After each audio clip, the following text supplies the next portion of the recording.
Xoş gördük. Bugün biz insan mövcudluğunun bəlkə də ən dərin suallarına toxunan, olduqca fəlsəfi, ezoterik bir mənbəni, kamillik mətnini incələyəcəyik. Bu sadəcə quru bir mənəvi bələdçi deyil.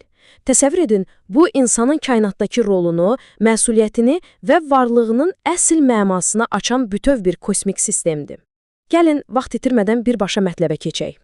Elə ilk sətirlərdən mətn bizi çox nəhəng, qlobal bir sualla üz-üzə qoyur.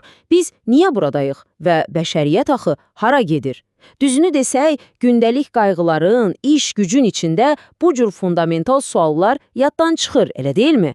Amma bugünkü araşdırmamız bizi o kiçik dünyəvi çərçivələrdən dartıb çıxarır və kosmik bir səyahətə dəvət edir. Yaxşı, bəs bu qeyri-adi səyahət haradan başlayır? Birinci hissə, işıqdan yaranış. Mətnə görə, kosmik yaranış hekayəmizin, yəni kainatdakı hər şeyin təməlində xalis işıq dayanır. Baxın, 26-cı aksiyomda həqiqətən sarsıdıcı bir məqam var. Deyilir ki, insan, yəni bəşər övladı, əslində qüsursuz və kamil yaradılıb. Yəni biz bu dünyaya günahkar və defektli gəlmirik. Amma... Bəli, böyük bir amma var. Cəhalət və ego bizi bu ruhani yüksəlişdən məhrum edir. Nəticədə isə biz təkrar yaranış adlanan sonsuz və sıxıcı bir yeryüzü dövrəsinə məhkum oluruq. Qısacası, cəhalət bizə eyni dərsləri təkrar keçirir. Bu fəlsəfənin insan təbiətinə yanaşması əslində inanılmaz dərəcədə nikbindir. İnsanlara günahkar və ya qüsurlu varlıqlar kimi baxmır. Əksinə, hər birimizin içində Yaradanın o xalis işığından və rəhmindən bir zərrə, bir qıvılcım olduğunu iddia edir. Biz bir növ müqəddəs varlıqlarıq və içimizdə birbaşa kosmosdan gələn bir pay gəzdiririk. Möhtəşəmdir, düzdür. İkinci hissə, kamillik və cahillik. Bəs insanın içindəki o bitmək bilməyən daxili mübarizə nədən ibarətdir? Kamillik özü nədir axı? Bu, heç də minlərlə kitab oxumaq və ya dağa çəkilib meditasiya etmək deyil. Kamillik sadəcə olaraq öz müqəddəs mənbəyini dərk etmək və ətrafdakı hər şeylə tam bir ahəng, sülh içində yaşamaqdır. Mənbədə belə bir gözəl detal var. Sən hətta stoldakı qələmi belə kobudcasına fırladıb ata bilməzsən. Niyə? Çünki o qələm də bir varlıqdır. İşıq zərrələrindən yığılıb. Sən ona aqressiv şəkildə atanda həmin zərrələrə ziyan vurursan, ümumi harmoniyanı pozursan. Təsəvvür edirsiniz? Kamillik bax bu dərəcədə incə, bu dərəcədə həssas bir mehribanlıq tələb edir. Beləliklə, insan varlığı faktiki olaraq ikili təbiətə malikdir. Bir tərəfimizdə bizi daim yüksəldən, harmoniyaya, sülhə səsləyən işıq dayanır. Digər tərəfdə isə egodan, xaosdan qidalanan və mətnin qara varlıq adlandırdığı o antagonist qüvvə var.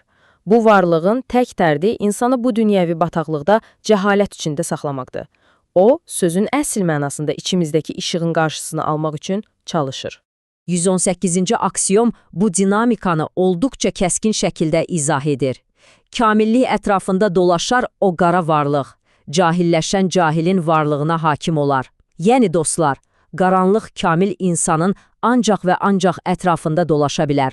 Onun ruhuna sızmağa gücü çatmaz. Amma bir anlıq egonuza yenilsəniz, cəhalətə qapılsanız, vəssalam, qara varlıq dərhal həmin şəxsin varlığına hakim kəsilir və sükanı öz əlinə alır. Üçüncü hissə, seçim hüququ və cəza.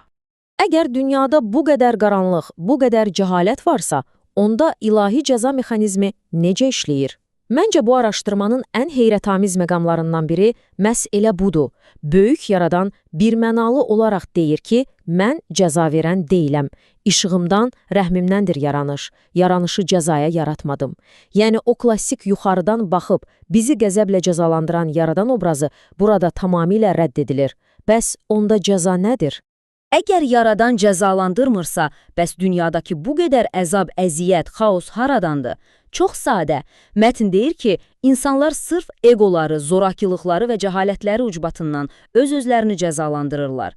Ekologiyanın məhvi, qanlı müharibələr, böyük dağıntılar, bunların heç biri ilahi qəzəb deyil. Bunlar bəşəriyyətin öz əlləri ilə yaratdığı fəsadlardır. Biz nə əkiriksə onu da biçirik. Bəlamızı tamamilə özümüz gətiririk. Və bu cahilliyin nəticələri doğrudan da ağırdır, birbaşa ruhun yükünə çevrilir.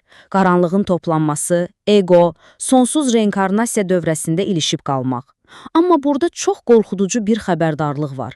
Əgər insan öz bəşəri, ali kamilliyini itirib vəhşiləşərsə, daim başqalarına zülm edərsə, növbəti yaranışında, yəni yenidən dünyaya gələndə fiziki olaraq yırtıcı heyvan cildində qayıda bilər. Məsələn, bir canavar, pələng və ya sadəcə ziyanverici bir həşərat kimi. Çünki ruhun daxili təbiəti nə qədər korlanıbsa, fiziki forması da məhz ona uyğunlaşır. İnanılmaz bir sistemdir, elə deyilmi? 4-cü hissə. Elm və mehribanlığın rolu. Təbii ki, vəziyyət ümidsiz deyil. Cəhalətdən qurtulub, o həqiqi kamilliyə aparan yol 4 əsas sütun üzərində dayanır. Və xüsusilə vurğulamaq istəyirəm ki, bu sadəcə passiv şəkildə oturub ibadət etmək deyil, çox aktiv, dinamik bir fəaliyyət tələb edir. Siyahı belədir. Birincisi, bütün yaranışlara qarşı dərin bir mehribanlıq və mərhəmət. İkincisi, öyrənməkdə və çətinliklərdə təmkinli olmaq, yəni səbir. Üçüncüsü, elm dalınca getmək, kainatı anlamaq və nəhayət dördüncüsü, təmənnasızlıq, yəni hər cür maddi mənfəətdən və şəxsi egodan imtina edə bilmək. Açığı, bu fikrin bizim müasir dövrümüzlə necə heyrətamiz səsləşdiyinə baxın.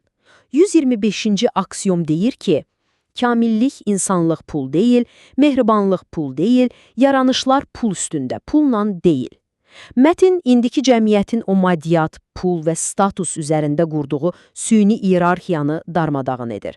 Kainatın ölçü vahidi pul deyil axı, ruhani inkişafınız bank hesabınızdakı rəqəmlərlə yox, içinizdəki işıqla, başqalarına göstərdiyiniz mehribanlıqla ölçülür.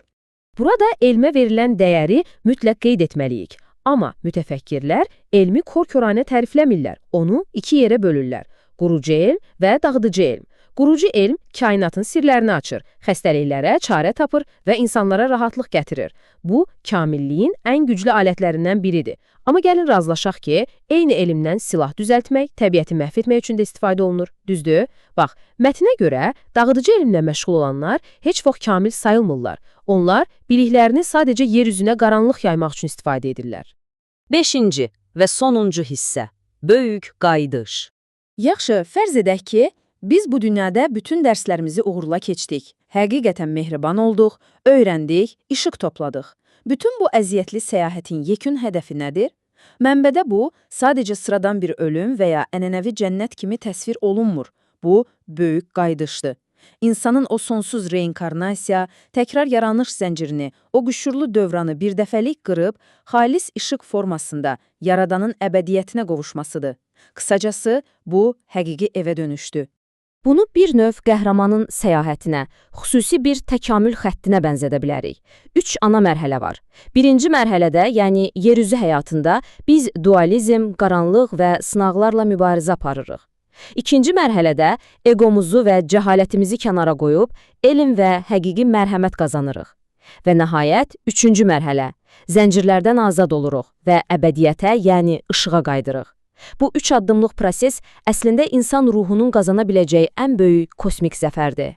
12-ci aksiyom bu anı elə poetik, elə gözəl izah edir ki, qaydan qaydandır, bəşər müqəddəsliyə qaydandır, inamıyla, mehribanlığıyla, əbədiyyətinə qaydandır.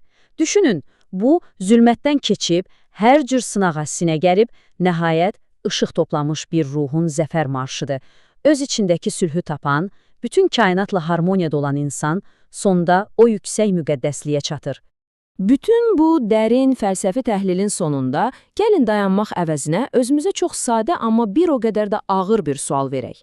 Məhz bugün öz gündəlik əməllərinizlə, ətrafdakılarla danışığınızla, hətta əşyalara belə rəftarınızla nə yığırsınız? İşıq toplayırsınız, yoxsa qaranlıq? Təkrar-təkrar eyni səhvlərlə bu dünyəvi dövrədə ilişib qalmaq istəyirsiniz, yoxsa əbədiyyətə, evə qayıtmaq? Görünür, kainat qaydaları qoyub, amma yekun qərar yalnız və yalnız sizin öz əlinizdədir.